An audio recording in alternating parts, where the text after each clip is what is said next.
Jésus-Christ, son Fils, et il nous a donné toutes choses gratuitement en Christ. Nous te sommes reconnaissants, Seigneur, des privilèges qui nous sont accordés par ce grand sacrifice suprême de Jésus pour nous au calvaire, lequel nous a réconciliés et ramenés dans la communion et fait retrouver grâce à tes yeux, afin que nous soyons réconfortés en sachant qu'il est écrit « Si vous demeurez en moi et que mes paroles demeurent en vous, demandez ce que vous voudrez et cela vous sera accordé. » Nous t'en sommes reconnaissants et te prions de nous donner la foi pour y croire avec tout ce qui est en nous. Maintenant, Seigneur, laisse-nous mettre de côté tous les labeurs du jour, tous les soucis de cette vie, chacun de nous, du concierge au pasteur, si ce n'est d'attendre que le Saint-Esprit nous parle, étant prêts à l'écouter respectueusement, afin que nous puissions accomplir quelque chose de bon et que notre rassemblement nous permette de te connaître davantage. Car, Seigneur, c'est bien pour cette raison que nous sommes venus en cette chaude journée. Parle-nous à travers ta parole vivante et laisse la parole vivante habiter en nous et demeurer en nous. Qu'ainsi nous soyons façonnés et formés, non pour ressembler au monde, mais que nous soyons transformés par le renouvellement de notre esprit en la forme du Fils de Dieu. Oh, nos cœurs vibrent à la pensée, et la joie inonde nos âmes de savoir que nous pouvons être appelés fils et filles de Dieu. Nous vivons actuellement les tout derniers moments qui précèdent sa seconde venue. Toutes les nations et les royaumes frémissent sous nos pieds. Toutes les choses du monde sont en train de disparaître. Mais nous savons qu'un jour il viendra et nous emmènera dans un royaume qui n'aura jamais de fin et qui ne sera jamais ébranlé. Et pensez que nous sommes maintenant les sujets de ce royaume. Ô Dieu, circoncis notre cœur et nos oreilles aujourd'hui par le Saint-Esprit, à travers le lavage d'eau de la parole. Car nous le demandons en son nom et pour sa gloire. Amen.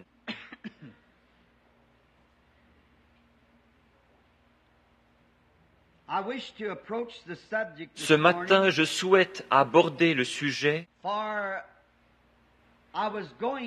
J'aurais parlé de quelque chose d'un peu différent s'il y avait eu un service de guérison. Mais nous avons annoncé que les cartes de prière seraient distribuées de 8h à 8h30 ou 9h.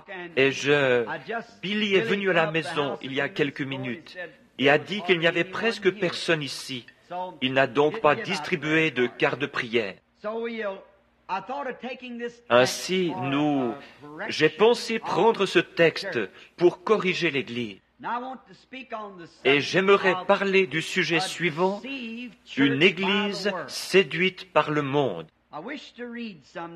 Je souhaiterais lire un passage maintenant dans le livre des Juges, au chapitre 16, depuis le verset 10. Delilah dit à Samson, « Voici, tu t'es joué de moi. Tu m'as dit des mensonges. Maintenant, je te prie, indique-moi avec quoi il faut te lier. » Il lui dit, « Si on me liait avec des cordes neuves dont on ne se fut jamais servi, je deviendrais faible et je serais comme un autre homme. »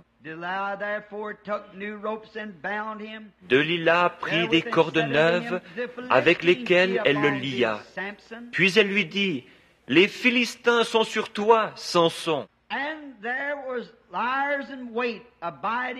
Or, des gens se tenaient en embuscade dans une chambre, et il rompit comme un fil les cordes qu'il avait au bras.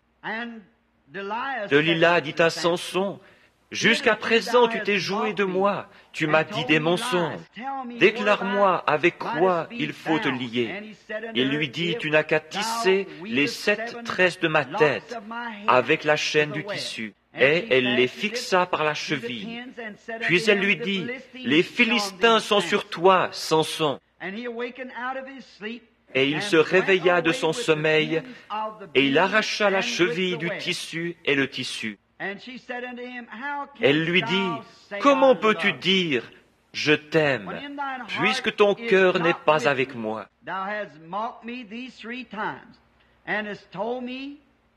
Voilà 3 fois que tu t'es joué de moi, et tu ne m'as pas déclaré d'où vient ta grande force.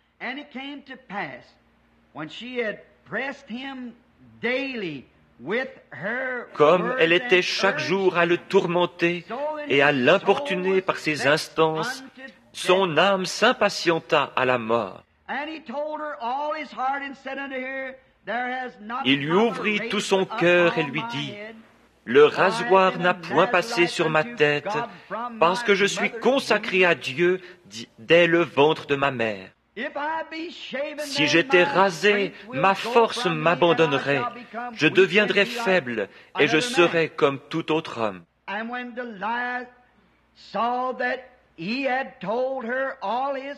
Delilah, voyant qu'il lui avait ouvert tout son cœur, envoya appeler les princes des Philistins et leur fit dire, « Montez cette fois, car il m'a ouvert tout son cœur. » Et les princes des Philistins montèrent vers elle et apportèrent l'argent dans leurs mains. Elle l'endormit sur ses genoux et, ayant appelé un homme, elle rasa les 7 tresses de la tête de Samson et commença ainsi à le dompter. Il perdit sa force. Elle dit alors, « Les Philistins sont sur toi, Samson. » Et il se réveilla de son sommeil et dit, « Je m'en tirerai comme les autres fois, et je me dégagerai. » Il ne savait pas que l'Éternel s'était retiré de lui. Et maintenant, je souhaiterais lire comme texte pour ce sujet quelque chose se trouvant dans le livre de l'Apocalypse, au chapitre 2, du verset 21 au verset 23. Je lui ai donné du temps afin qu'elle se repentît, et elle ne veut pas se repentir de son impudicité. Voici, je vais la jeter sur un lit, et envoyer une grande tribulation à ceux qui commettent adultère avec elle, à moins qu'ils ne se repentent de leurs œuvres. Je ferai mourir de mort ses enfants, et toutes les églises connaîtront que je suis celui qui sonde les reins et les cœurs. Et je vous rendrai à chacun selon vos œuvres. Puisse le Seigneur ajouter ses bénédictions à la lecture de sa parole. Samson, great deal like the church, started off right. Samson, ressemblant beaucoup à l'Église, a bien débuté. Il est bien parti.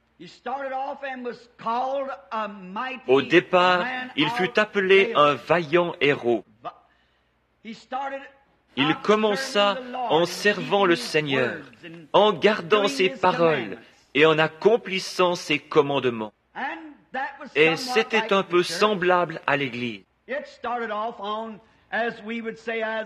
Elle aussi est partie, comme on le dirait dans le monde, elle est partie du bon pied. Elle a commencé à observer les commandements du Seigneur. Et tant que Samson suivait le Seigneur utilisait Samson.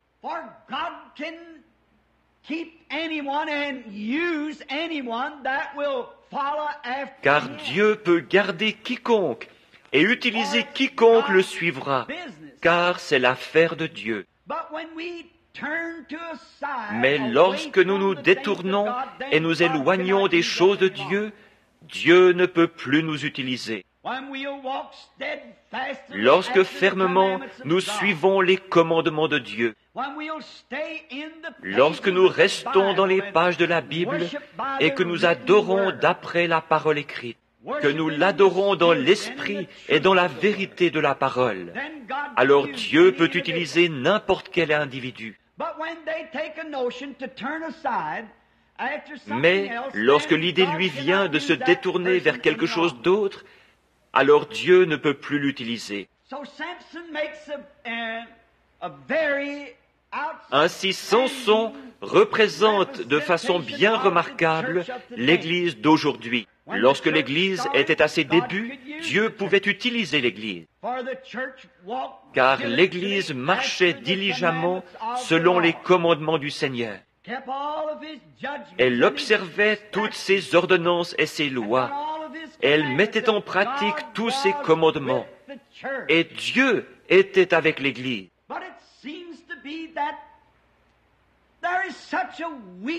Mais l'Église a l'air de s'être terriblement affaiblie.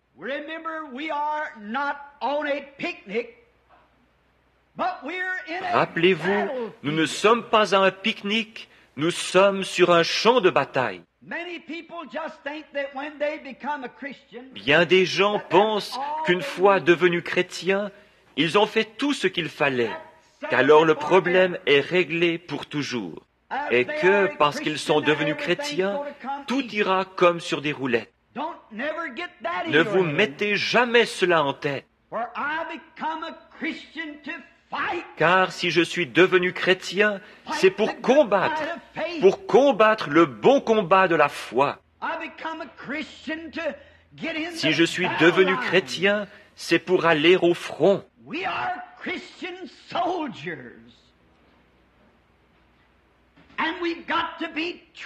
Nous sommes des soldats chrétiens et il nous faut être formés et instruits. Il nous faut connaître toutes les techniques de l'ennemi pour savoir comment nous fortifier et comment livrer le combat.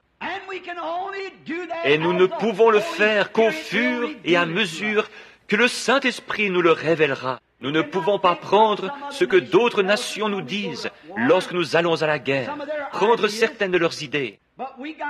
Mais nous devons prendre nos propres idées, la façon dont le Saint-Esprit nous dirigera et les idées que lui nous donnera, car il est le commandant en chef de l'armée des chrétiens.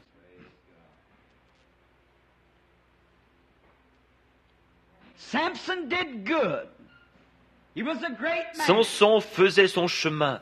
C'était un homme remarquable, jusqu'à ce qu'il commence, comme nous pourrions dire, à courir comme un vaurien, jusqu'à ce qu'il commence à sortir de son territoire. Et l'Église courait bien, elle allait bien jusqu'à ce qu'elle commence à sortir de son territoire.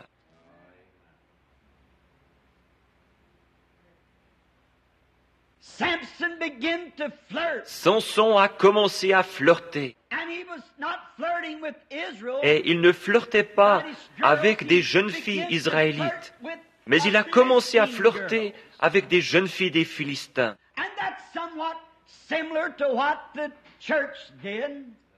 Et c'est un peu similaire à ce que l'Église a fait.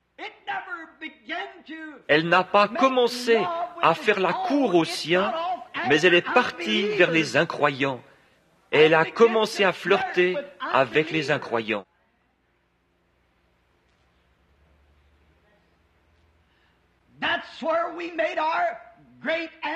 Et là où nous avons commis notre grande faute, et l'une des plus grandes, c'est lorsque l'Église a commencé à faire des choses qui n'étaient pas justes. Elle a commencé à avoir, comme Samson, de mauvaises fréquentations. Samson, tant qu'il était en compagnie du peuple de Dieu, il s'en est bien sorti. Mais lorsqu'il s'est mis à flirter avec de mauvaises fréquentations, c'est là qu'il a eu des ennuis. Et il en est de même pour l'Église.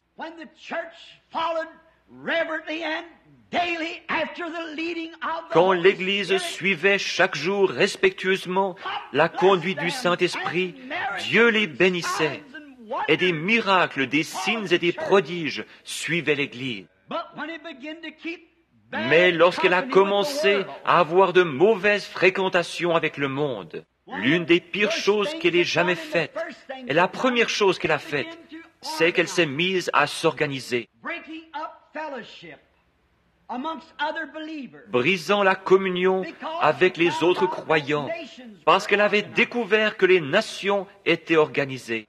Mais ce merveilleux évangile n'est pas destiné à une seule nation ou à un seul peuple. Il est destiné à celui qui le veut qu'il vienne, de toute nation, de toute tribu, de toute langue et de tout peuple. Dieu n'a jamais eu l'intention de nous voir tracer des lignes de démarcation. Mais l'homme voulait ressembler, se comparer ou copier, ou suivre ce que le monde faisait, dire les mêmes choses qu'eux, avoir du succès comme eux.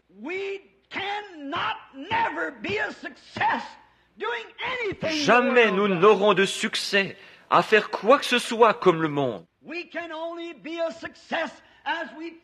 Nous ne pouvons avoir du succès qu'en suivant les lois de Dieu et sa façon de faire. Jamais nous n'y arriverons en nous modelant sur le monde. Si les compagnies de cigarettes ont eu un succès fou à cause de la télévision, et que les groupes qui vendent la bière et le whisky ont fait fureur par l'entremise de la télévision, ce n'est pas un signe que l'Église aura son succès par la télévision. Le succès de l'Église réside dans la prédication de l'Évangile, de la puissance de Dieu et dans la démonstration de l'Esprit. Nous ne pouvons pas affirmer que parce que la télévision a été utile à la compagnie de cigarettes et aux autres compagnies, nous n'avons pas un seul passage de l'Écriture nous disant d'essayer de nous comparer avec ces gens-là. Et tant que nous le ferons, nous attirerons peut-être les gens en grand nombre, mais ce n'est pas ce que Dieu nous a ordonné de faire. Nous pensons que parce que tout marche bien, que nous avons de grandes organisations et que de grandes choses éclatantes arrivent, c'est un succès. La mort frappe journellement parmi nous, spirituellement parlant. Si nous étions au nombre de 10 millions ce matin, mais que le Saint-Esprit ne soit pas avec nous, nous aurions avantage à n'être que 10 ici, avec le Saint-Esprit avec nous. Nous ne pouvons pas nous comparer au monde. L'une des premières choses, c'est que l'Église a commencé à s'organiser. La première organisation a été l'Église catholique. Et ensuite est venue l'Église luthérienne. Lorsque l'Église catholique s'est organisée pour former une organisation, un jour un cri s'est fait entendre. Les Philistins sont sur toi, Samson.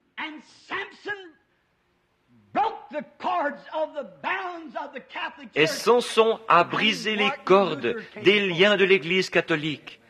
Alors Martin Luther est sorti avec l'organisation. Ensuite, ils ont lié l'Église avec une autre corde, comme Delilah l'a fait. Et alors, ils ont commencé, plutôt que d'avoir des hommes appelés de Dieu, des hommes appelés par le Saint-Esprit. Peut-être qu'ils ne connaissaient pas leur ABC, mais ils connaissaient Christ. L'Église est alors mise à la recherche de l'élégance et à suivre le style des orateurs politiques. Et il leur fallait donner à leurs prédicateurs des diplômes de docteur. Chacun devait être un docteur en théologie. C'était là une autre corde servant à lier l'Église. Les hommes vont étudier. Chaque séminaire essaye de produire un plus grand érudit, afin que leurs églises puissent se vanter. Notre pasteur est docteur en théologie. Et qu'ont-ils fait? L'un essaye de surpasser l'autre en connaissance. Eh bien, cela ne veut rien dire du tout aux yeux de Dieu. Il est inutile pour un homme d'essayer de se servir de sa connaissance mondaine pour plaire à Dieu. C'est une abomination aux yeux de Dieu. Jamais vous ne plairez à Dieu avec des ambitions mondaines et une connaissance selon le monde, parce que c'est inimitié contre Dieu, dit l'Écriture. Il ne peut pas faire cela. Et chacun essaye d'avoir toute la connaissance. Ils savent exactement ce qu'il faut faire et quelles paroles prononcer. Et cela devient simplement un discours politique au lieu d'un message puissant et démontré par le Saint-Esprit qui pénètre dans le cœur de l'homme et dévoile le péché. Ils sont formés pour des discours politiques et nous n'avons pas besoin de cela. La parole ne nous est pas venue seulement, ou plutôt l'Évangile en parole seulement, mais à travers la puissance et la manifestation du Saint-Esprit. C'est ainsi que l'Évangile a été annoncé, par la démonstration de la puissance du Saint-Esprit. Mais tous ces hommes partent au séminaire et ils y reçoivent une grande instruction. Ils apprennent comment se tenir devant les gens, comment se présenter, comment s'habiller et comment agir. Ils apprennent à ne jamais faire d'erreur grammaticale. Maintenant, tout cela est de mise pour un discours politique. Mais nous ne recherchons pas les paroles enchanteresses des hommes. Paul a dit, l'évangile que je prêche n'est pas venu comme cela. Il est venu par le renouvellement du Saint-Esprit et par des démonstrations de puissance. Cela ne vient pas par un discours bien énoncé, afin que votre sagesse soit, ou plutôt que votre confiance soit dans la sagesse des hommes. Mais cela est venu à travers la démonstration de la puissance du Christ ressuscité. C'est ça l'Évangile. Le connaître lui dans la puissance de sa résurrection. Chaque homme se croit un peu plus intelligent que l'autre. Chaque dénomination aussi. Les méthodistes diront, nous avons l'homme le plus intelligent. Les baptistes diront, et l'Église de Christ, etc. Ils diront tous, oh, nous sommes les plus brillants. Nous, nos gens, nous ne laissons pas n'importe quel homme ordinaire aller prêcher l'Évangile. Non, ils les choisissent minutieusement. Oh, Dieu ait pitié. Ils les trient sur le volet. Une fois endoctrinés par leur enseignement particulier, ils les placent alors dans l'Église. Dieu n'a pas du tout accès à lui. Pour me prêcher, je veux quelqu'un qui ait été choisi minutieusement par le Saint-Esprit. Quelqu'un que Dieu ait suscité, qui n'ait pas été choisi par des hommes ou des dénominations. Ils en font une question de connaissance. Ils disent, oh, nous savons tout ça. Et certains d'entre eux ne connaissent pas la première lettre de l'alphabet du Saint-Esprit. Ils le renient. Cela me rappelle un petit livre que j'ai lu un jour en Californie, il y a environ 10 ans. Je l'ai pris dans un vieux magasin de journaux. Le nom de l'auteur m'échappe. Ce n'était qu'un petit livre à 4 sous, mais il contenait beaucoup de bon sens, bien qu'il semblait un peu humoristique. Mais j'ai trouvé quelque chose là-dedans qui me semblait venir de Dieu. Et l'une des petites histoires commençait comme ceci.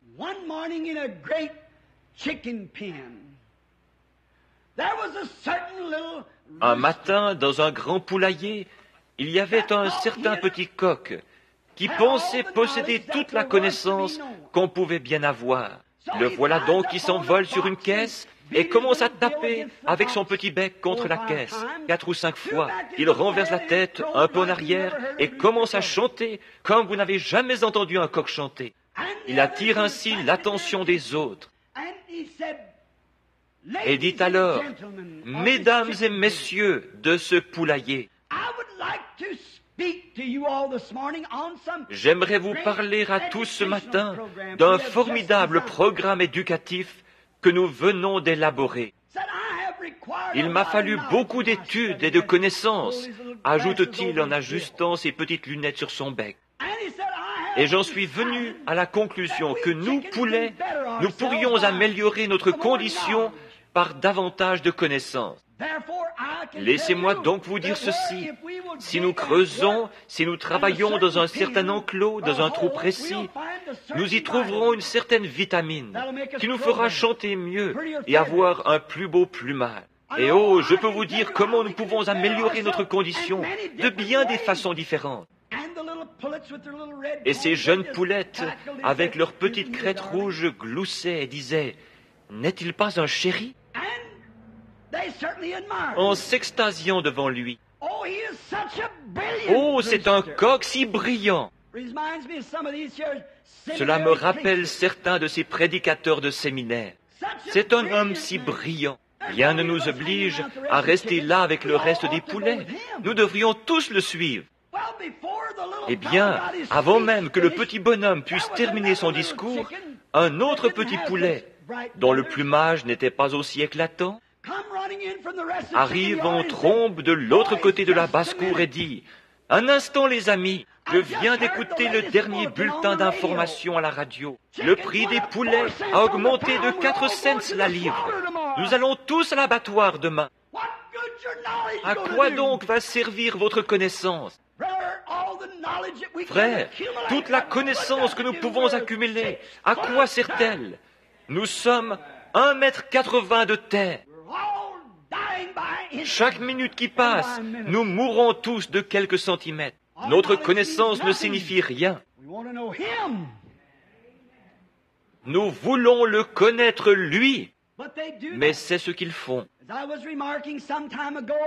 Il y a quelque temps, je faisais une remarque au sujet de ce petit canari qui pensait posséder toute la connaissance utile et nécessaire. Il en savait tellement long qu'il pouvait parler des êtres humains aux autres canaris. Il s'envole donc, se perche sur sa cage et commence à parler des êtres humains, exposant tout ce qu'il sait d'eux. Et tout à coup, un professeur de Purdue s'avance et commence à lui dire quelques paroles très raffinées. Et le petit oiseau se met à sourciller et à tourner la tête. Oh, il avait des yeux, il pouvait voir le professeur. Il avait des oreilles, il pouvait l'entendre. Mais bien sûr, il ne savait pas de quoi il parlait. Pourquoi? Il a une cervelle de canari. Il n'est qu'une tête de linotte. C'est tout ce qu'il a. Il n'a pas un cerveau d'humain. Il ne peut donc pas penser comme les êtres humains. Et un être humain ne peut pas non plus penser comme Dieu. Vous êtes humain et toute la connaissance du monde ne vaut pas plus qu'une cervelle de canari. Tout ce que vous faites, c'est vous faire du mal avec cela. Il vous faut la pensée de Christ. La raison pour laquelle les gens vont se joindre à des organisations et substituent une poignée de main à la nouvelle naissance, c'est qu'ils essayent de contourner la nouvelle naissance. Ils ne veulent pas de la nouvelle naissance. Et ils savent que nous enseignons cela dans la Bible. Ils veulent donc y substituer quelque chose. Chez les pentecôtistes, ce n'est pas mieux. Ils essayent aussi de substituer quelque chose. Ils veulent que cela ait de la classe. Il faut que cela se fasse avec de la classe. Nous allons nous serrer la main et nous joindre à l'Église. Et nous serons aspergés ou baptisés ou quelque chose ainsi. Ils ont peur de la nouvelle naissance. J'ai parfois l'impression que le Branham Tabernacle commence à en avoir peur. Or, nous savons tous qu'une naissance, peu importe où elle a lieu, n'importe où, c'est un gâchis. Qu'un bébé naisse dans un tas de foin, sur un plancher dur, ou dans une chambre d'hôpital décorée en rose, c'est un gâchis de toute manière. La naissance d'un veau, n'importe quelle naissance, c'est un gâchis. Et la nouvelle naissance n'est rien moins qu'un gâchis. Seulement les gens sont si empesés. Nous irons là-bas où ils serrent la main. Nous irons là où ils ne braillent pas, ne pleurent pas, ne tapent pas sur l'autel et ne crient pas. Vous voulez être trop humains. Ce dont nous avons besoin, c'est une naissance. Cette mort qui produit la vie. Une semence, une vieille pomme de terre, une semence de pomme de terre. Prenez cette pomme de terre et mettez-la dans le sol. Avant que vous puissiez avoir de nouvelles pommes de terre, cette vieille pomme de terre doit pourrir. Un grain de blé ne peut pas produire une nouvelle vie tant qu'il n'a pas pourri. Et un homme ou une femme ne peuvent jamais avoir de nouvelle naissance tant que leur intellectualisme et leur moi n'ont pas pourri, ne sont pas morts. Mourez à l'autel, criez, devenez un gâchis, jusqu'à ce que l'amidon sorte de votre col et que vous naissiez de nouveau par l'Esprit de Dieu. Peu m'importe si vous criez à tue-tête, parlez en langue, sautillez, faites des bonds comme un poulet auquel on a coupé la tête. Vous êtes en train de produire une nouvelle vie.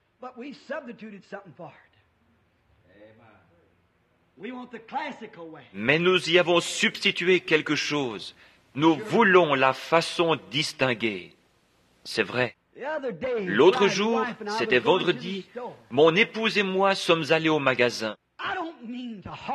Je ne veux pas toujours revenir là-dessus, mais alors que nous descendions la rue, je ne faisais que tourner la tête d'un côté et de l'autre, voyant des femmes nues.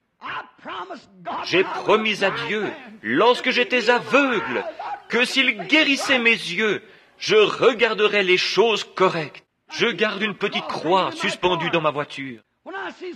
Lorsque je vois de telles choses, je regarde la croix et je dis, « Oh Dieu, voilà mon refuge !» Tandis que je regarde la croix, je voyais ces femmes.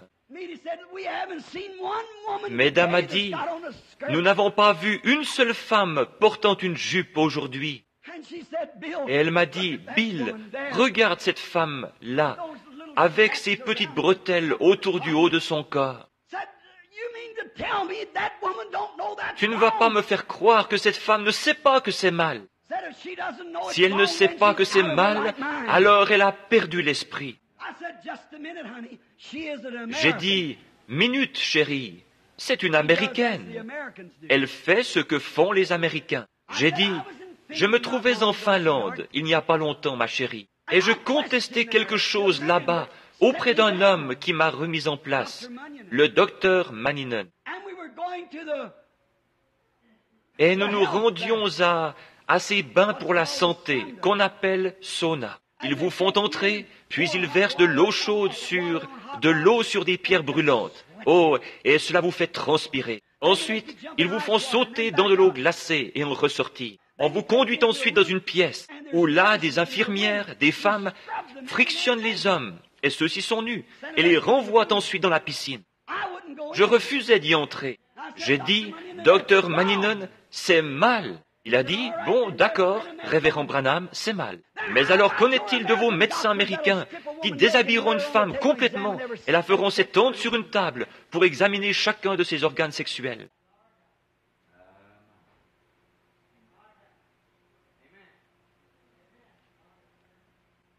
Qu'en est-il de vos infirmières dans les hôpitaux? J'ai dit, « Excusez-moi, frère Manninen, vous avez raison. » Qu'est-ce? Ce sont des coutumes. Lorsque j'étais à Paris, j'avais de la peine à le croire, mais il y avait des urinoirs communs pour les hommes et pour les femmes. Je ne pouvais pas comprendre que ces toilettes au bord de la route servaient à la fois aux hommes et aux femmes. Je n'arrivais pas à croire que lorsque les femmes allaient se baigner à la plage, un jeune homme avec sa petite amie, il n'y avait pas de cabine. Ils enlevaient simplement tous leurs vêtements jusqu'au dernier, se tournaient ensuite le dos, mettaient une petite bandelette et s'en allaient nager. Mais c'est ainsi. Ils n'y font pas attention. C'est une coutume de la France. En Afrique, femmes et hommes, les jeunes comme les vieux, marchent dans la savane, complètement dévêtus, sans avoir jamais su ce que c'était que des toilettes, et ainsi de suite, ni même pris la peine de se cacher à la vue des autres. Mais ils ne font pas la distinction. Ils ne connaissent pas autre chose. Ce sont des coutumes des nations. Mais j'ai dit, chérie, nous sommes différents. Nous sommes d'une autre nation. Nous sommes des pèlerins et des étrangers ici. Voilà pourquoi ces choses nous paraissent si fausses.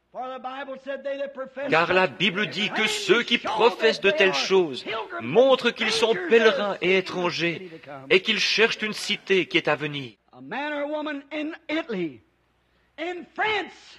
Tout homme ou toute femme, qu'ils habitent en Italie, en France, en Afrique ou ailleurs, une fois nés de nouveau du Saint-Esprit, ils ne feront pas ces choses-là. Ils ne porteront pas ces vêtements-là. Ils n'agiront pas ainsi parce qu'ils sont d'une autre nation dont le dirigeant et le constructeur est Dieu. Nous sommes du ciel. L'Esprit qui est en vous motive votre vie. Si vous êtes Américain, vous ferez comme font les Américains. Si vous êtes Français, vous ferez comme font les Français et vous critiquerez les autres. Mais si vous êtes de Dieu, vous agirez comme ils le font au ciel, parce que votre esprit vient d'en haut et il vous dirige. Une petite chose à laquelle vous pourriez regarder. Dans l'Écriture, ceux qui cherchaient cette nouvelle cité agissaient différemment. Ils professaient qu'ils étaient pèlerins et étrangers.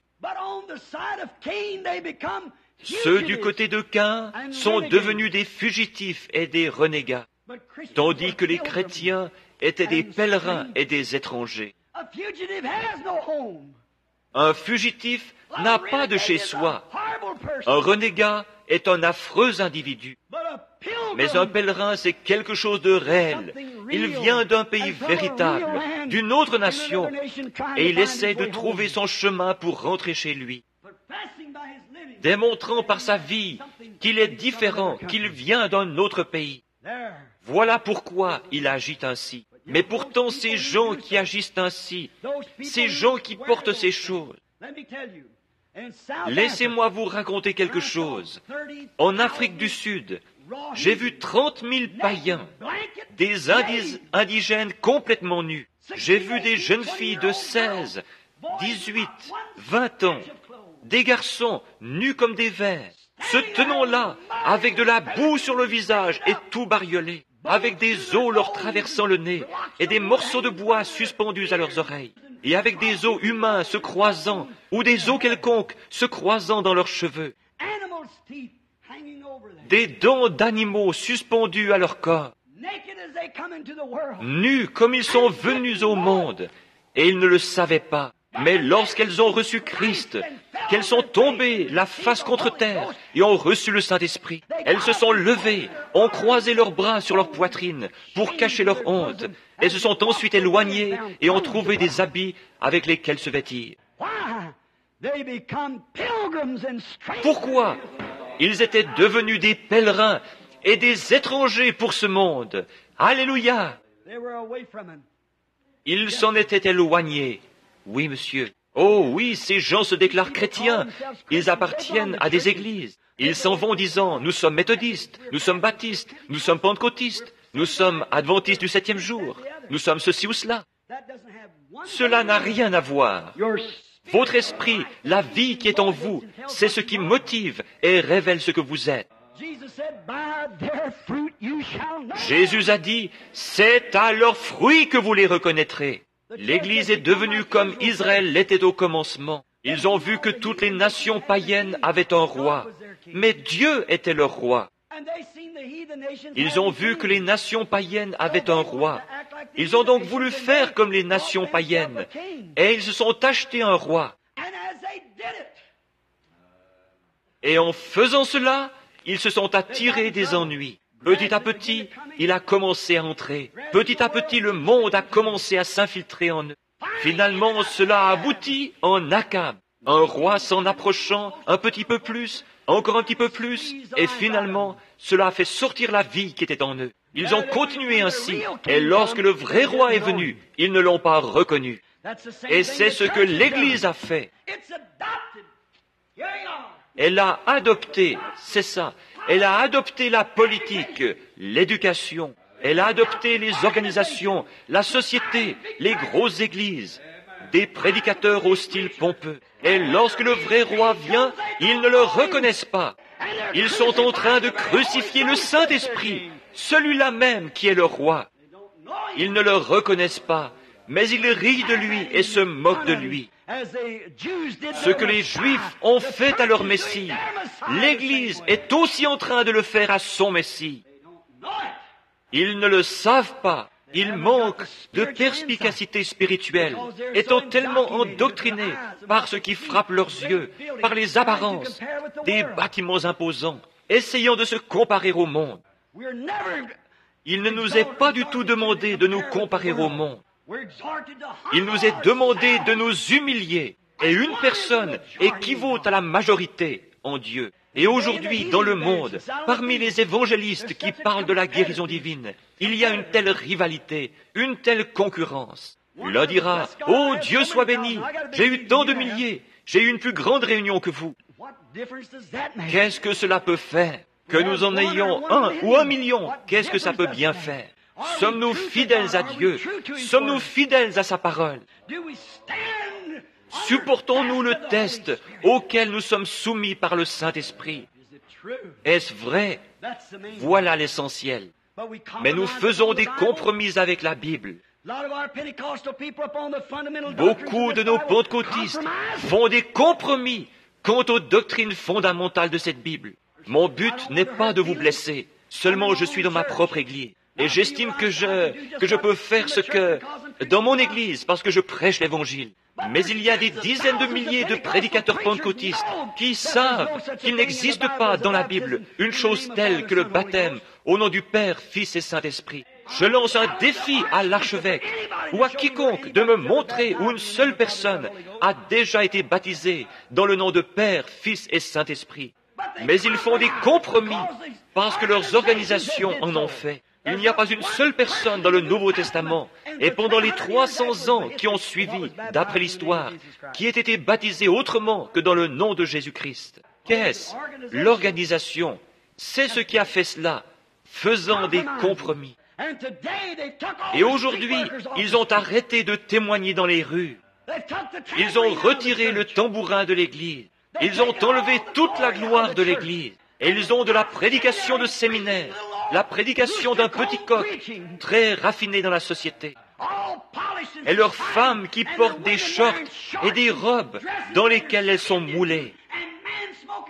Et les hommes qui fument la cigarette, jouent à l'argent et font des plaisanteries grossières. C'est une honte aux yeux de Dieu. Je sais que c'est violent, mais il est temps que quelqu'un dise quelque chose, faisant des compromis, cédant, agissant comme le monde. Peu m'importe si je dois rester seul, sans plus personne si ce n'est Dieu, je prêcherai la vérité de la Bible de Dieu et prendrai position pour elle. Quitte à mourir, je prendrai position pour la vérité. Certainement, nous voulons la vérité. Je ne me mesurerai pas d'après l'Église, mais c'est d'après la parole de Dieu que je veux me mesurer. Mais Delilah, l'avez-vous remarqué? Elle savait que Samson possédait une puissance. Cependant, elle ne savait pas d'où lui venait cette puissance. Elle ne pouvait pas dire ce qu'était cette puissance. Mais Samson possédait une grande puissance. Elle voulait en découvrir le secret. Et Delilah s'est mise à faire la cour à Samson, cherchant sans cesse à le séduire par sa beauté. Oh, elle s'habillait d'une façon très sexy. Elle marchait devant lui en ayant ce petit rire affecté qu'ont certains jeunes adolescents d'aujourd'hui, et ainsi de suite. Elle voulait agir un peu comme une stripteaseuse pour essayer d'envoûter Samson. Et c'est ce que le monde a fait à l'Église. Où est votre grande puissance maintenant? Eh bien, en nous organisant, cela brisera la puissance. L'Église catholique a fait cela. Mais les Philistins sont sur toi, Samson, et un Luther est sorti. Ensuite, ils se sont organisés à nouveau. Si vous me liez avec une autre corde, cela me retiendra. Et c'est ce qu'ils ont fait. Et les Philistins sont sur toi, Samson. Qu'est-il arrivé? Wesley est sorti et a rompu les cordes. Voilà que tu m'as trompé depuis le début. Ne sais-tu pas que je t'aime, Samson? Bien, alors dis-moi la vérité. Ouvre-moi ton cœur. Très bien, lis-moi avec une autre corde. Bon, c'est ce que nous ferons. Qu'est-ce? C'est la corde dénominationnelle. Laissez-moi en liberté, que je n'ai pas de dénomination. Alors laissez-moi vous dire, vous m'aurez brisé. Et de là sont sortis les pentecôtistes. Où est votre puissance? Les Philistins sont sur toi, et il a rompu les cordes, de nouveau. Mais maintenant, qu'est-il arrivé? Cela a atteint les pentecôtistes.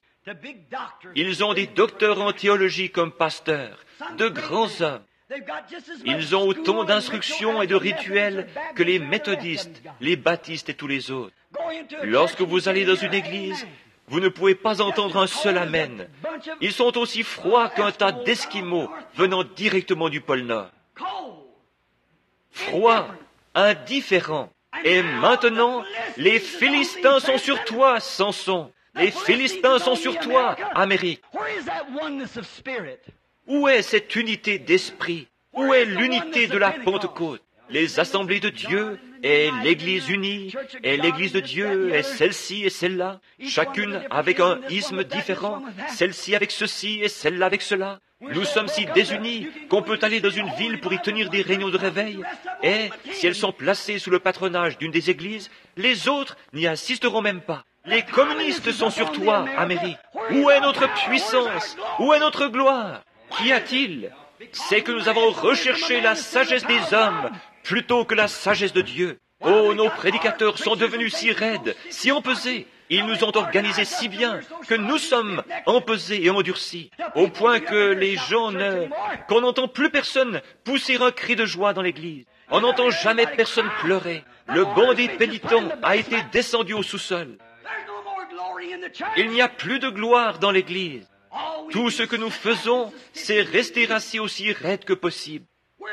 Nous ne sommes pas libres, nous sommes liés. Le diable, avec ses démons modernistes, a lié l'Église du Dieu vivant. C'est vrai. Il n'y a plus de puissance dans l'Église. Il n'y a plus de liberté. Les gens sont tellement empesés, tellement raides. Oh, que Dieu peut venir au milieu des pentecôtistes et prouver qu'il est Dieu et montrer les signes de sa résurrection. Et cela ne les secoue même pas. Gloire! Mais c'est une honte! Je parcours le pays, Dieu agissant, accomplissant des signes, et les gens restent là. Oui, je pense que c'est pas mal. Oh, je sais que c'est possible. Cela ne les remue pas. Pourquoi? Ils sont liés par Delilah, le monde, ils sont enchaînés. Et maintenant, ils les ont même pris, liés dans une confédération. Les Philistins sont sur toi, Samson. Que vas-tu faire à ce sujet? Oh, nous avons de grandes dénominations, bien sûr. Nous avons plus de membres que jamais auparavant. Mais où est l'Esprit? Où est le Saint-Esprit? C'est ce que le diable a fait. Il est entré dans l'Église en lui faisant la cour. Il a courtisé l'Église sans arrêt. Venez à moi, je vous donnerai un immense tabernacle par ici. Si vous faites simplement ceci, si vous acceptez de vous débarrasser de ce prédicateur fanatique que vous avez, pour prendre un docteur en théologie qui a du bon sens, nous bâtirons une belle grande église de style classique et nous serons comme les autres. Honte à vous! Je préférerais avoir un homme qui n'arrive pas à faire la différence entre des grains de café et des grains de haricots, mais qui soit rempli du Saint-Esprit et par la puissance de Dieu ne fasse pas de compromis. Mais c'est devenu tellement pesé que si un brave saint arrive à se frayer un passage jusqu'à Dieu au cours de la réunion et se met à parler en langue ou à jubiler un peu à haute voix ou à faire quelque chose, les autres vont tendre le cou pour regarder. Qu'est-ce que c'était? Je me demande bien. Oh, c'est sûrement un fanatique qui est entré tout à coup. Vous savez que c'est la vérité, qu'une pauvre sainte entre et devienne suffisamment heureuse pour lever les mains, pleurer et louer le Seigneur. Que quelqu'un crie « Amen » à la prédication de l'Évangile. Et les autres vont se retourner pour voir ce qu'il a dit. Voilà les pentecôtistes. Que se passe-t-il? Vous prenez exemple sur les méthodistes, sur les baptistes, et eux prennent exemple sur les catholiques. Et les catholiques prennent exemple sur l'enfer. Et tous ensemble, ils prennent pour modèle l'enfer. C'est vrai. Delilah, enjôleuse, vous a fait adopter de grandes églises, des prédicateurs bien instruits, une meilleure classe de gens. Oh, vous savez, un tel est millionnaire. Si seulement nous pouvions l'amener à faire partie de notre congrégation.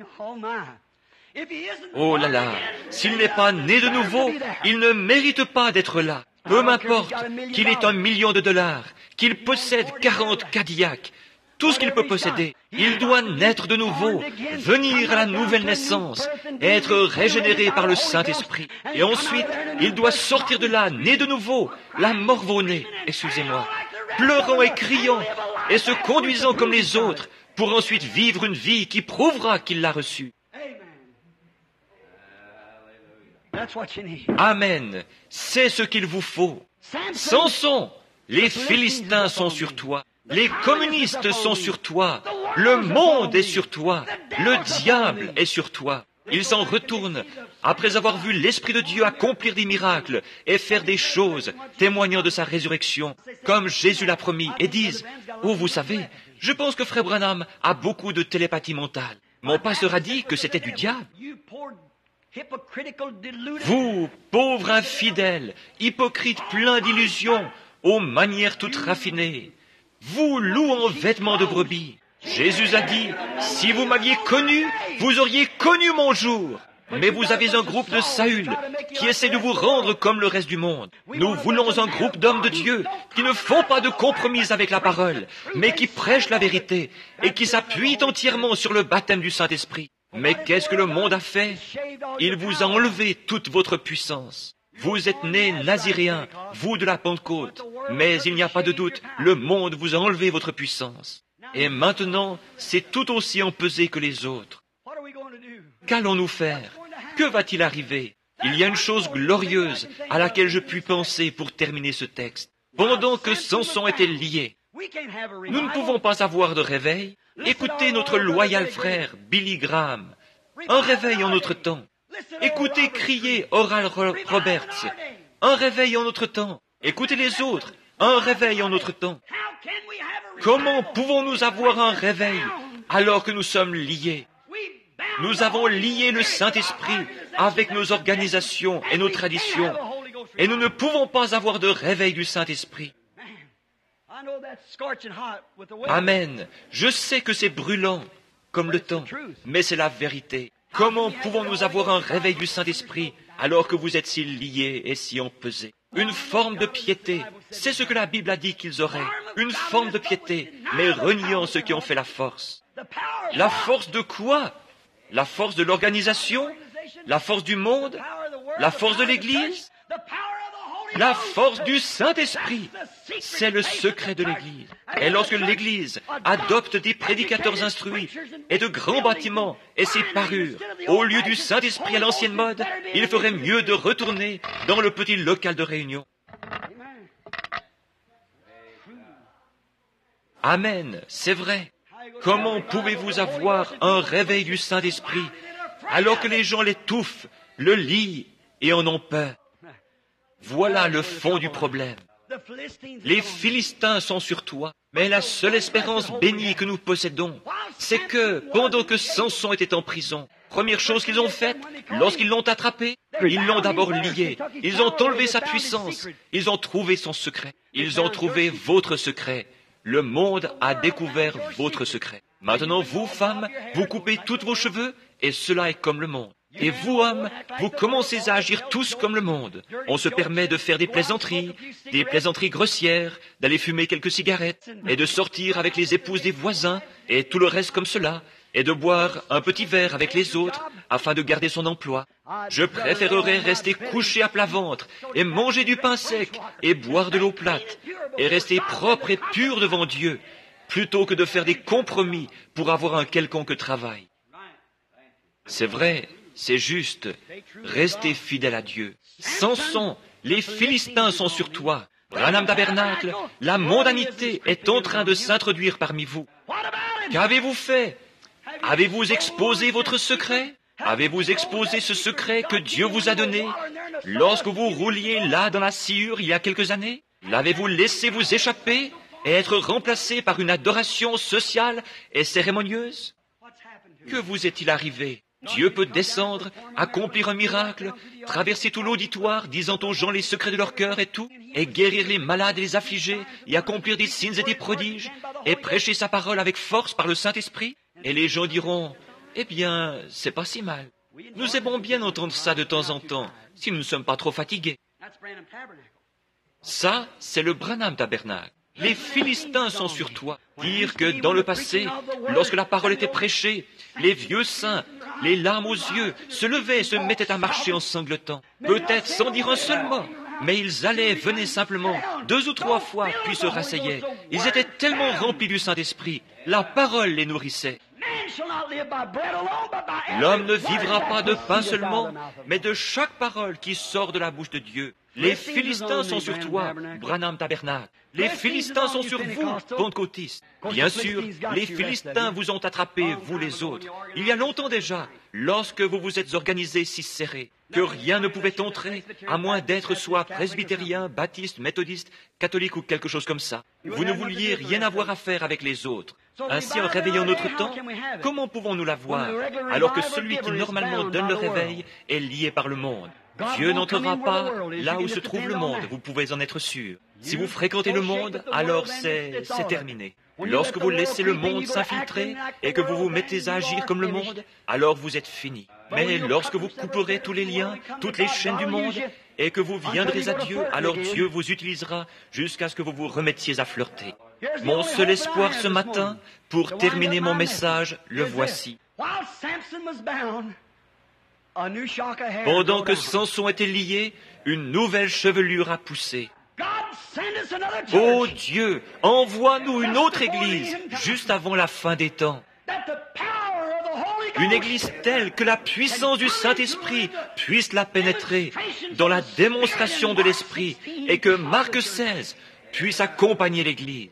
Qu'Acte 2:4, Acte 2:38, que tout cela accompagne constamment l'Église. Les signes et les prodiges accompagnaient les apôtres. De grands signes de sa résurrection les accompagnaient. Pendant que nous sommes en prison, assurément, Dieu est en train de faire pousser une chevelure quelque part, en vue de la dernière grande mise à mort. Puisses-tu être celui-là, toi, ami chrétien, qui es ici ce matin. Puisses-tu être celui dont la force commence à augmenter. Je prie que ce message ce matin est là-bas dans le pays où il parviendra. J'espère que ce message contribuera à fournir à votre système la vitamine qui produira à nouveau dans votre vie de la puissance spirituelle. Inclinons nos têtes et prions. Ô Seigneur Dieu, Créateur des cieux et de la terre, Auteur de la vie éternelle et donateur de tout don qui est bon et spirituel, prends ces paroles ce matin, place-les dans le cœur et arrose-les, Seigneur. Puissent les gens prier au sujet de ces choses, voyant que le monde a courtisé l'Église et qu'il a finalement découvert sa puissance, trouvé son endroit secret, trouvé où se trouvait son secret, et la lui a enlevé. Et il s'est emparé des gens qui, une fois, criaient victoire, qui, une fois, avaient la victoire.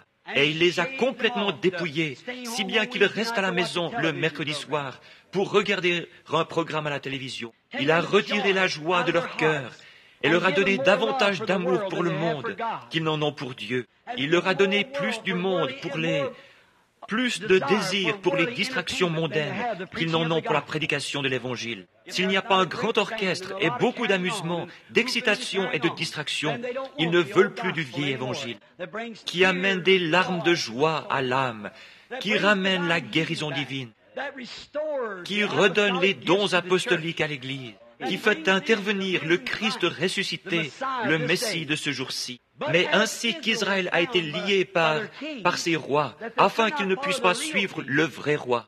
Le vrai roi, lorsqu'il est venu, ils ne l'ont pas reconnu. Ainsi en est-il aujourd'hui, ô Seigneur. Le roi de gloire est apparu sous la forme du Saint-Esprit. Et Seigneur, ils ne le savent pas, ils ne le reconnaissent pas. Ils sont organisés si serrés qu'ils n'y comprennent rien, parce que ça ne se passe pas au sein de leur organisation. Seigneur, c'est une œuvre du diable qui a fait cela aux gens. Puisse le Samson de Dieu, puisse ceux qui sont droits de cœur, ceux qui languissent et qui pleurent, qui intercèdent et qui s'accrochent.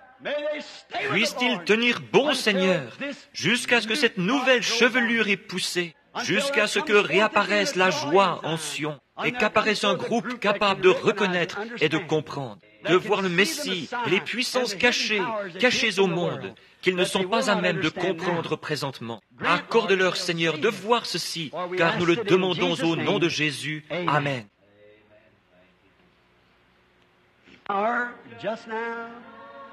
Oh Lord, send the power just now and baptize everyone.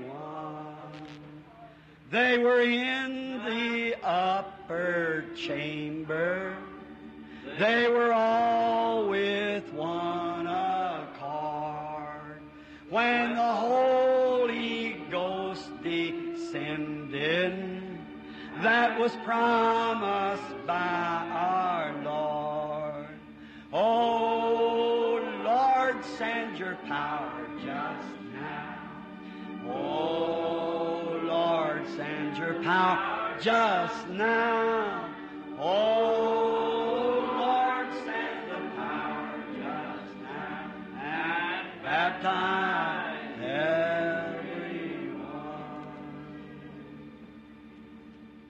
Comme je l'aime, envoyez sa puissance, simplement. Ils étaient dans la chambre haute, tous d'un même accord. Tout ce qui était du monde était sorti d'eux.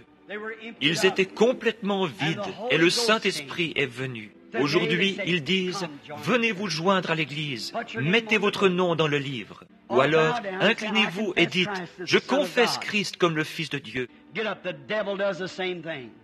Et ensuite, relevez-vous. Le diable fait la même chose, c'est sûr. Le diable a été baptisé lorsque Judas a été baptisé. Le diable est allé prêcher l'Évangile lorsque Judas est allé prêcher l'Évangile. Mais le diable n'a pas reçu le Saint-Esprit. C'est cela. Voilà où se trouve la puissance cachée. Cette résurrection, cette certitude absolue, sans l'ombre d'un doute. Amen. Il est ici, ce même Saint-Esprit, celui qui était sur le Messie, est toujours sur son Église. Il ne part jamais. Je serai avec vous tous les jours, même en vous, jusqu'à la fin du monde. Je serai là. Les œuvres que je fais, vous les ferez aussi. Vous en ferez davantage, car je m'en vais au Père. Mais le monde fait des compromis avec cela. Oh, ces choses appartiennent au passé. C'est exactement ce que le diable veut que vous fassiez. Ils veulent que vous fasciniez. Dieu vous veut baptiser. Dieu veut que vous dites, oh, je ne suis pas pour cette façon de se conduire. Alors allez-y et vivez dans votre péché. Vivez dans votre péché, mais jusqu'au moment où vous aurez pourri, jusqu'à ce que vous ayez pourri à vos propres idées, que vous ayez pourri à vos propres habitudes, et que vous soyez régénérés et nés de nouveau. Et cette nouvelle vie sera entièrement différente de celle qui est tombée en terre. Un grain de blé va en terre jaune, et il ressort vert. Il va en terre dure, renfermé. Il en ressort souple et sensible au vent. Oh, gloire! Alléluia! Lorsque les vents commencent à souffler, le grain ne peut rien faire d'autre que se déplacer et bouger. Mais le petit brin d'herbe fléchit et se réjouit. Et il croît alors, il se fortifie. Il ne peut pas devenir un brin d'herbe tant que le grain n'est pas mort et n'a pas pourri.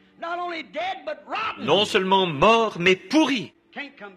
Il ne peut pas revenir, mais la vie en ressort. Comme je le disais il y a quelques instants, une naissance, c'est quelque chose d'horrible. C'est dégoûtant, c'est sale. Tout ce qu'il y a de plus dégoûtant. Mais c'est là que se trouve la vie. Lorsque vous vous considérez comme étant souillé, que vous reconnaissez que vos credos méthodistes, baptistes et pentecôtistes ne sont que saleté, et que vous mourrez à l'autel, c'est alors qu'entre une nouvelle vie. Le Saint-Esprit vous élève au-dessus de cela. Vous voyez Dieu. Nous le verrons un jour glorieux. Un jour, au-delà de toute perception mortelle, nous le verrons. Est-ce que vous le croyez? Un jour, au-delà de toute perception mortelle, un heureux lendemain m'attend. Je me tenais ici au coin hier soir et j'ai cru voir le petit rabbin Lawson. Quand il était ici autrefois, il avait l'habitude d'étendre sa vieille canne, de m'attraper par le cou ici à la chaire et de chanter ce chant. Un heureux lendemain m'attend. Quelque chose est arrivé. Cela a fait sortir le monde. J'ai commencé à voir les choses différemment. Je me suis tellement tracassé au sujet de la façon dont ces Américains agissent constamment, année après année, à la vue de ces femmes et de ces hommes, de la façon dont ils se dégradent et vont dans le péché, que j'en ai presque fait une dépression 2 ou 3 fois, à force de me tracasser à ce sujet. Hier, j'ai dit à Dieu, je ne me ferai plus de soucis. Ta parole a déclaré qu'il en serait ainsi, mais je me tiendrai dans la brèche et je dénoncerai cela de toutes mes forces. L'autre jour, j'étais à Greens Mill, à ma caverne, très loin de la nature. J'avais prié toute la journée. Et vers 3 heures de l'après-midi, le soleil allait se coucher et je me tenais là à regarder au loin. J'étais sorti de la caverne, je me tenais sur un gros rocher. Je me tenais là, regardant du côté de l'est et louant le Seigneur. Et je pouvais voir le soleil descendre derrière les arbres au sommet de la montagne. Comme je regardais de l'autre côté du canyon, en direction des autres, il y avait beaucoup de feuillage et tout était aussi calme que possible. Et j'ai dit, Seigneur, un jour, tu as caché Moïse dans le creux du rocher et tu as passé près de lui parce qu'il était épuisé. Mais tu as passé et il a dit que cela ressemblait au dos d'un homme. J'ai dit, cache-moi dans le creux du rocher, Seigneur. À peu près à ce moment-là, à côté de moi, est venu un petit vent qui se déplaçait à travers les buissons. Il s'est déplacé comme cela, et est venu tout près de moi, un petit vent qui se déplaçait, et il est reparti à travers les bois. Je me suis tenu là. Someday, God only knows just where or when the wheels of mortal life will all stand still. Then I shall go to dwell on Zion hill. Someday, beyond the reach of mortal kin, someday, God only knows just where or when. What's going to happen? Toutes ces petites roues qui tournent vont s'arrêter. The wheels of mortal life shall all stand still. Then we shall go to dwell on Zion's hill. Swing low, sweet chariot, coming far to carry me home. Swing low, sweet chariot, coming far to carry me home. If you get there before I do, coming for to carry me home, tell Brother Bosworth and all my friends too, just coming for to carry me home. Now swing low. Un jour, il va descendre pour me prendre. Every tree will be afire. The angels of God, the fire and chariot, are to carry me home. Swing low, sweet chariot, coming far to carry me home. un de ces jours dans les basses heures de ma mort, je m'attends à ce qu'il vienne. C'est vrai.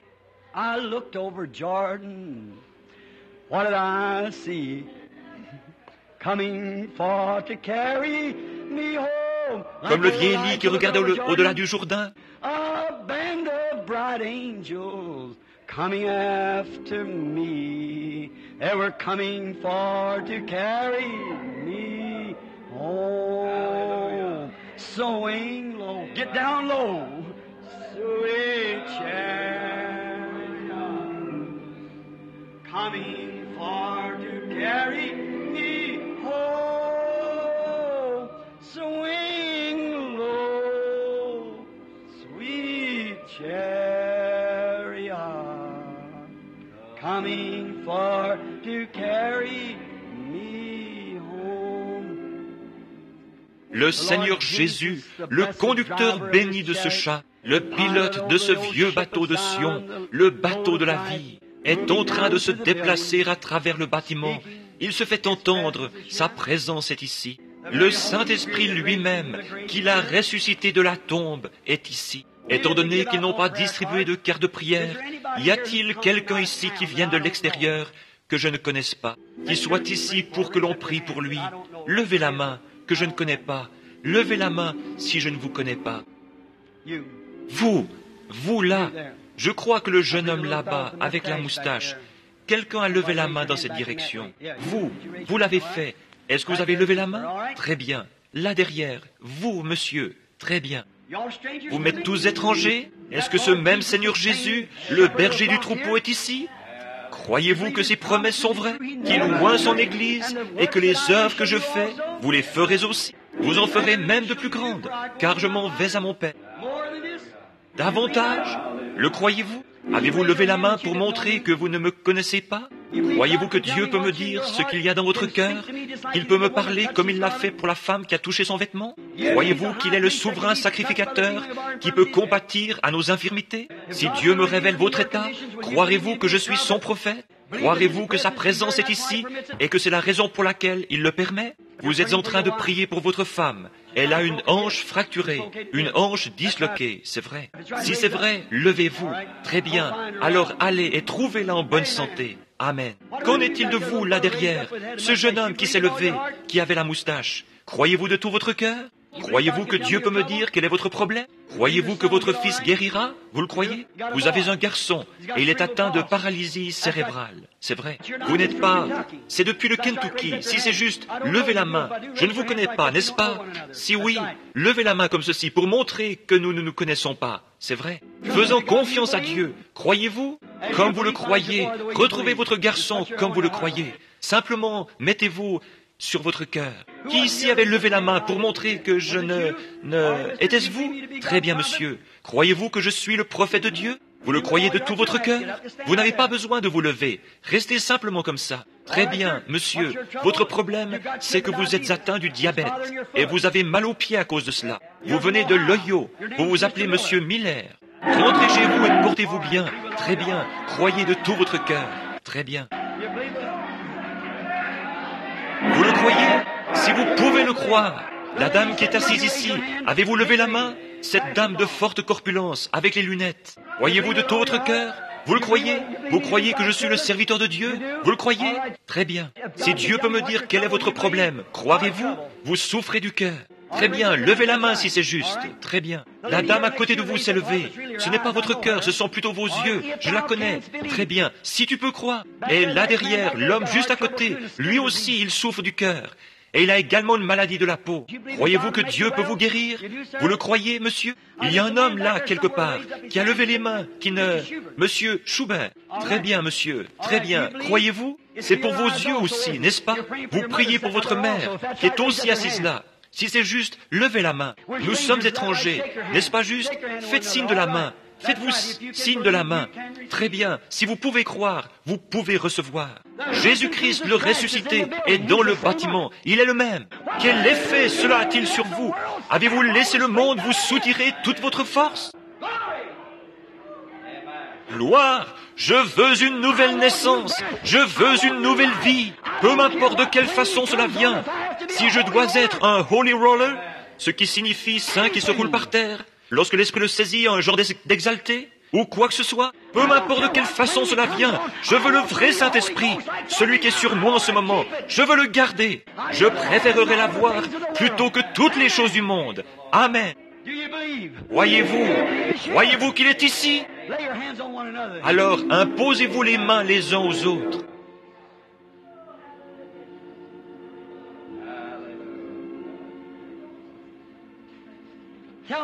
Dites-moi encore une chose qu'il pourrait faire.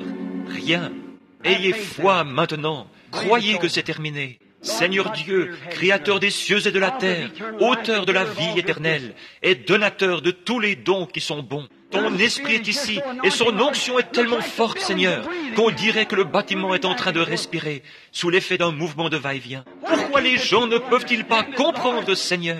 Ont-ils tellement fréquenté le monde? Sont-ils devenus tellement froids, cérémonieux et empesés, qu'ils ne peuvent plus te reconnaître? Seigneur Dieu, puisse cette puissance frapper chacun, et que chaque personne malade soit guérie, chaque pécheur sauvé, et que Dieu en reçoive la gloire. Par Jésus-Christ, le Fils de Dieu, je le demande. Amen. Le croyez-vous? Levez les mains. Acceptez-vous votre guérison? Que Dieu vous bénisse. Maintenant, allez et trouvez-le exactement comme vous l'avez cru. Ce sera ainsi. Je vois des visions qui apparaissent sur d'autres. C'est vrai, je dois revenir ce soir. Si vous ne croyez pas maintenant, vous ne croirez jamais. C'est vrai. Jésus l'a fait une seule fois, et ils ont dit, « Tu es ». Nous savons que lorsque le Messie viendra, il nous dira ceci. Elle a dit, « Je sais que le Messie fera cela, mais qui es-tu » Il a dit, « Je le suis ». Elle a ensuite couru à la ville et a dit, « Venez voir un homme qui savait ce que j'étais et ce que j'ai fait. N'est-ce pas le Messie ?» Il a dit, « Ces choses réapparaîtront dans les derniers jours. L'Église prêchera la vérité, elle se tiendra sur la parole. Elle mettra en pratique tous les commandements de Dieu. Elle ne s'associera pas avec le monde. Et par son entremise, j'agirai et je ferai les mêmes choses. » Mais il a dit, « Ils seront emportés, enflés d'orgueil, aimant le plaisir plus que Dieu.